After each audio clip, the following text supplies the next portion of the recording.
এগুলো নিয়ে নির্বাচিত সরকারকে দায়িত্ব দেন, তারা ঠিক করবে। আপনার এসব দায়িত্ব না, আপনার দায়িত্ব নির্বাচন। কিন্তু আমি বুঝি না কানের কাছে কারা গুনগুন করছেন, কি পররাষ্ট্র সচিবের চাকরি চলে যায়, কি করিডোর। আপনারা জানেন বিজিএম এর ইলেকশন 31 তারিখে। আমরা অতীতের এই জঞ্জাল মুক্ত একটি বিজিএমই তৈরি করার জন্য আমরা চেষ্টা করছি। তবুও মতিন সাহেবের কথা শুনে এখানে এবং আমার নেতার প্রধান বক্তার বক্তব্য শোনার জন্য আসছি। আমি দুটি কথা বলে শেষ করে দেব। দেশের চলমান রাজনৈতিক সংকটটা দূরীভূত করার জন্য আপনাকে দায়িত্ব দেওয়া হয়েছে। আপনি পৃথিবীর ইতিহাসে একজন গ্রহণযোগ্য ব্যক্তি, শুধু বাংলাদেশের নয়। ওই যে দুদিন আগে না একদিন আগে দেখলাম চট্টগ্রামের ভাষায় উনি গ্রামে কথা বলছেন, ওনার জন্মস্থানে গিয়েছেন, হাসি খুশি। এই হাসি খুশি মুখ দিয়ে গ্রামে যেই কথাটুকু বলেছেন, মনের অন্তর থেকে আপনি যদি বাংলাদেশের 16 বছরের শেখ হাসিনার অত্যাচার, আয়না ঘরে নির্বিচার অত্যাচার, বিএনপির 5,000-এর উপরে নেতা কর্মীকে নৃশংসভাবে খুন করার ইতিহাস, জুলাই বিপ্লবের 1000 ছাত্রকে পঙ্গু করে দেওয়া, আত্মহত্যা দেওয়া সেই লোকগুলোর কথা স্মরণ করেন, তাহলে আপনার এখন গুরু দায়িত্ব একটি, এদেশের মানুষের কাছে একটি নিরপেক্ষ নির্বাচন উপহার দেওয়া।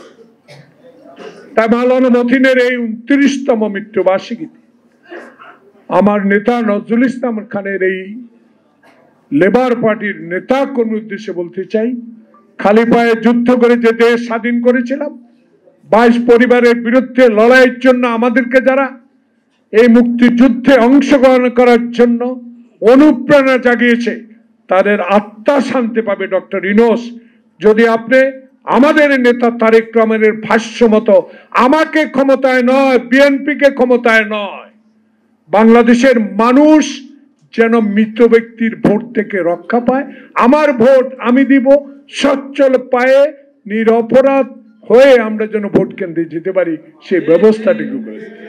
কিন্তু আমি বুঝি না কানের কাছে কারা গুনগুন করছেন, কি পররাষ্ট্র সচিবের চাকরি চলে যায়, কি করিডোর, কি মানবিক করিডোর, কি টেকনাফে যেতে দেন না। আর এগুলো নিয়ে নির্বাচিত সরকারকে দায়িত্ব দেন, তারা ঠিক করবে।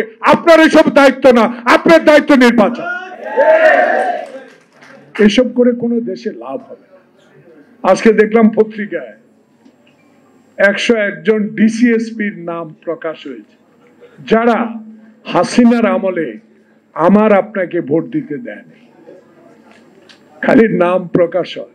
আমার ছোট্ট 25 বছরের সন্তানকে যখন সরোয়ার্দী উদ্যানের সামনে গুলি করে ছুরিকাঘাত করে মেরে ফেলা, একটা তদন্ত কমিটি করবেন।